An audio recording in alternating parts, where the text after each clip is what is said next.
Fala pessoal, beleza?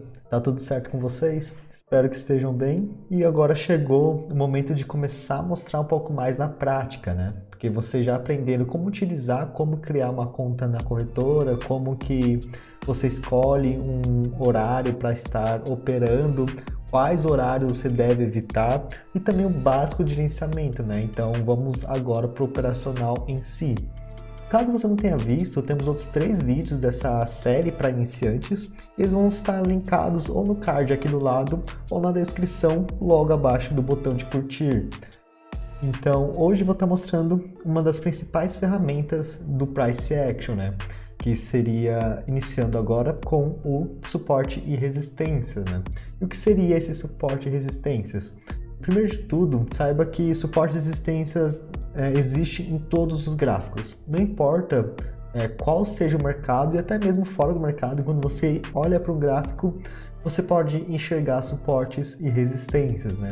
Tanto que muitas pessoas que já estão um pouco mais de tempo no mercado falam que quando fecha os olhos já está enxergando suporte e resistência ou está enxergando velas, né? Quando você está viajando e vê umas montanhas, você consegue traçar uma resistência, porque isso é algo que é possível encontrar em qualquer tipo de análise gráfica, né? Qualquer coisa que você bate o olho e enxerga diferenças de topos e fundos, você já começa a ver esses suportes, resistências, esses pontos de máximas e mínimas, né? E é justamente isso, né? Suporte e resistência são pontos de máximas e mínimas dentro de um determinado tempo, ou também pode-se falar que são zonas de preços em que há briga entre vendedores e compradores, né? Então eu deixei separado aqui, dentro dessas duas linhas amarelas, o período de um dia. Então, dentro desse período temos velas que representam a movimentação do preço dentro de um dia, né? E se formos ver logo aqui no começo do dia, conseguimos encontrar o máximo e o mínimo do preço dentro desse início do dia, né? Então, logo agora, às 1h30, mais ou menos, tivemos aqui esse ponto de mínima e às 3h45 tivemos esse ponto de máxima, né? Tivemos esse topo, onde tivemos onde o preço atingiu, né, 0,644 e o preço chegou aqui a 0,642 como mínima, né? Obviamente estamos falando do par de moedas NZD, USD, ou seja, o dólar neozelandês e o dólar estadunidense, né? A paridade, a diferença de preço entre eles. Mas conforme nós vamos avançando o gráfico para o restante do dia, né? Conforme vamos mostrando, vamos observando o gráfico se movimentar durante o dia, podemos observar que esse preço movimentou abaixo dessa região que mostramos aqui, né? Abaixo dessa mínima. O preço rompeu essa região. Então, para poder ficar mais visível, eu vou deixar aqui traçado esses dois topos, né? Esse topo aqui em cima e esse fundo aqui, né? Então, temos dessa forma, né? Nós temos esse topo, mas obviamente não são todos fundos, todos topos que são iguais entre si. Se mudarmos aqui para a visão para 1 minuto, podemos notar que nesse mesmo período, no começo do dia aqui, né? Primeiras horas do dia, nós tivemos esse topo, tivemos também esse topo. E para os dois serem topos, quer dizer que são a mesma coisa, que tem a mesma força, que tem a mesma resistência iguais? Não, porque um é um topo de 15 minutos, ou seja, esse daqui foi uma máxima dentro de 15 minutos e esse daqui é uma máxima já há muito mais tempo. São horas, dias, na verdade, em que esse foi o maior preço, que o preço chegou a esse ponto, né? Então, daqui é uma resistência muito mais extrema do que essa daqui. Tanto que podemos observar que logo em seguida essa região já foi quebrada, essa região já foi rompida, né? A próxima vez que chegou ali, na verdade, já foi rompida logo de cara. Então já fica claro que isso obviamente não acontece sempre, às vezes um topo de 5 minutos é respeitado, porém eu quero deixar claro que quanto maior o tempo daquele topo, daquele fundo, mais resistente, mais propenso a ser respeitado ele se torna. Porque quando ele tá, por exemplo, igual esse daqui de cima, ele tá há horas, dias sem ser rompido, isso significa que o preço não está conseguindo chegar nessa região, o preço não está conseguindo retornar para essa região, muito menos ultrapassar. Se você for ver aqui, ele chegou próximo, porém perdeu a força logo em seguida. Então era uma vela de alta que perdeu força e virou até uma vela de baixa. Isso para poder mostrar o tamanho da força dessa região, né? E por ser uma região tão forte, ele demora mais para chegar, e quanto mais demora para chegar ali, mais forte essa região se torna, né? Por isso que é bem mais fácil romper quando o preço já chega logo em seguida ali, né? Então dá para ver que em 15 minutos já chegou o preço novamente, e isso se torna mais propenso a ser rompido do que quando demora dias ou horas para isso acontecer, né? E agora que você sabe o que são topos e fundos e sabe enxergar esses topos e fundos, pelo menos os extremos, como que utilizamos isso, né? Como que operamos de acordo com esses topos e fundos? Bom, em primeiro lugar, eu devo dizer que eu não considero um topo ou fundo isolado como um suporte ou resistência. Então, por exemplo, aqui, em que o preço chegou nessa região, ele chegou nessa parte e voltou logo em seguida.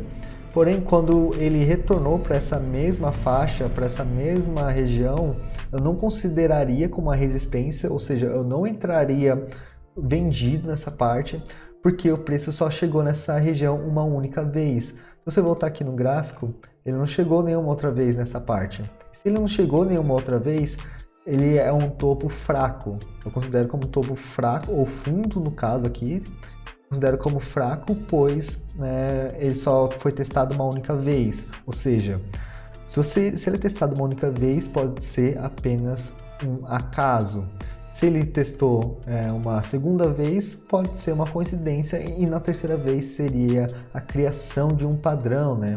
Então, para mostrar aqui como que eu consideraria, se eu voltar um pouco aqui nesse gráfico, nós podemos ver que temos aqui um toque. O preço chegou nessa região uma vez, mas eu ainda não consideraria como uma resistência. Então o preço caiu e retornou. Quando ele retornou, ele respeitou essa mesma região mais uma vez. Quando ele respeitou pela segunda vez, já temos aí uma coincidência. E quando temos uma coincidência, eu já considero como uma resistência, como suporte. E no terceiro toque, que seria a criação de um padrão, eu entro de acordo com a região. Ou seja, se for numa resistência, eu entro vendido. Se for num suporte, eu entro comprado, né? Então foi justamente isso que aconteceu aqui. O preço chegou nessa mesma região mais uma vez. E aqui seria um gatilho de entrada, né? Aqui seria um gatilho de entrada para venda, porque chegou nessa resistência, né? Dá para ver que o preço ensaiou chegar mais uma vez aqui, mas ficou meio longe ainda, perdeu força, caiu bastante, e quando retornou, já logo caiu em seguida, né? Respeitando essa região, que daria uma operação vitoriosa. Porém, toda vez que encostar nessas regiões, eu não vou estar entrando, porque nós precisamos ter filtros de entrada também, né? Filtro de entrada é tão importante quanto gatilhos de entrada, né? Por exemplo, aqui é um caso vitorioso, porém eu não teria entrado, né? Lembra que eu falei agora há pouco que quanto mais distante, mais forte é o fundo ou topo? Bom, quanto mais perto, mais fraco, né? Sendo ao contrário, oposto um ao outro. Então, se aqui nós tivemos um toque logo em seguida, ou seja, só teve uma, duas, três velas separando um toque para o seguinte, daqui para mim é um alerta vermelho. Eu não entro, eu nem considero entrar nessa região. Para mim, essa região assim, mais ou menos de 15 minutos, eu não considero como uma entrada, né? Então, eu esperaria o preço retornar e entraria somente aqui, entraria somente nesse toque, né? E como ele respeitou também, dando mais uma vitória, eu não entraria nem aqui, nem aqui. Tanto por estar muito perto e por já ter testado algumas vezes, né? Então, daqui foi o terceiro toque, daqui foi o quinto toque, aí tivemos aqui o sexto, aí o sétimo, aí o oitavo. Então, já como se quando isso acontece muitas vezes seguidas, pode ser que esteja enfraquecendo a região, pode ser que esteja enfraquecendo essa marcação. Então eu não entraria nessa entrada pela 7ª, 8ª vez do toque, né? Dá pra ver que ele respeitou mais algumas vezes aqui, porém para mim esse já seria o meu limite, que é mais um filtro de entrada, né? E vamos estar aqui mostrando um pouco mais sobre suporte agora, né? Podemos ver que aqui tivemos o primeiro toque e agora uma questão muito importante, uma dica muito importante é que você não encare suporte e resistência como linhas exatas, né? Suporte e resistência são, na verdade, como falei lá no comecinho, são zonas, né? São zonas de brigas. Então dá para ver que aqui nós tivemos uma zona de briga onde o preço tentou chegar e romper algumas vezes, porém a força dos compradores foi muito forte, tanto que o preço decolou, o preço subiu bastante depois dessa região de briga aqui, né? E o que eu teria feito? Eu teria esperado o segundo toque para confirmar e teria entrado apenas aqui embaixo, né? Teria entrado apenas nesse terceiro toque. Como dá para ver, aqui foi uma operação vitoriosa. Aqui eu provavelmente não teria entrado, porém deu mais uma vitória.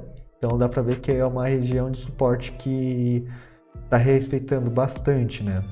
Aqui eu não teria entrado, justamente por tanto estar ainda um pouco perto, não está tão perto assim, já está uma outra vela de M15, porém ainda é uma região perto. Porém existe mais um fator, mais um filtro de entrada, que é uma movimentação de pivô de baixa, né? Movimentação de pivô de baixa, se você nos acompanha no Instagram, você já viu uma explicação que é quando há uma impulsão de baixa, o preço dá uma respirada e volta de novo para baixa, né? Então isso aqui é uma movimentação onde o preço tende a romper. Então acaba sendo mais um filtro de entrada meu e, obviamente, existem vários outros padrões de velas, movimentação de gráfico que são filtros, porém vou deixar isso para um vídeo separado, né? E daqui só estou demonstrando mais um deles. E um ponto importante também, que seria não um filtro de entrada, mas sim um gatilho, são os picos de velas. E o que são picos de velas? Picos de velas são movimentação em que o preço atinge determinadas regiões muito rápido, ou seja, se o preço começou aqui em cima, ele foi caindo devagar e ficou nessa de sobe, desce. Porém, quando ele chegou, né, na nossa marcação, ele chegou com um disparo, chegou com um pico de vela, onde o preço estava aqui em cima e repentinamente desceu aqui embaixo. Quando ele faz essa movimentação rápida, nós chamamos de picos de velas. E esse é um gatilho forte de entrada, porque ele indica que depois de chegar nessa região, o preço irá retrair. Obviamente não é isso que acontece sempre, porque não existe certezas no mercado, porém isso é algo que tende a acontecer. Então acaba sendo um gatilho de entrada, né? Bom, agora você já sabe o básico de como traçar suporte e resistência.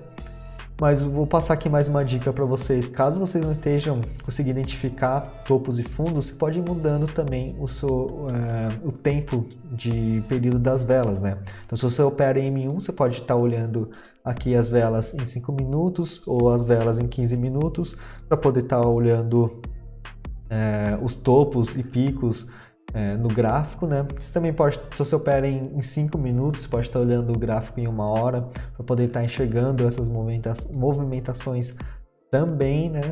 Então, fica a seu critério como que você vai querer fazer essas marcações.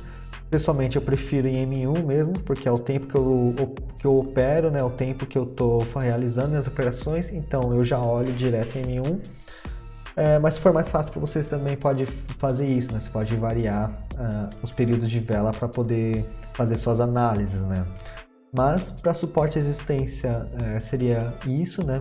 Eu mostrei aqui para vocês como identificar os topos, como identificar os fundos, o que são topos, fundos, como funciona essa movimentação.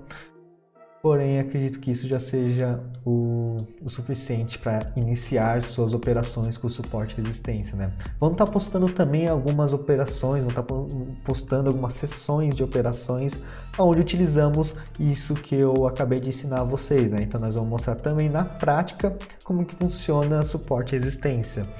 Eu acredito que seja até mais importante, né, do que ficar passando teoria. E acredito que para essa parte seja isso.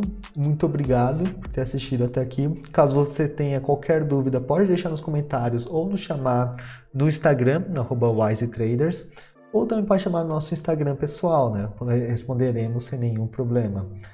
Obrigado de novo por ter assistido até aqui. Qualquer dúvida, nos contate e até a próxima.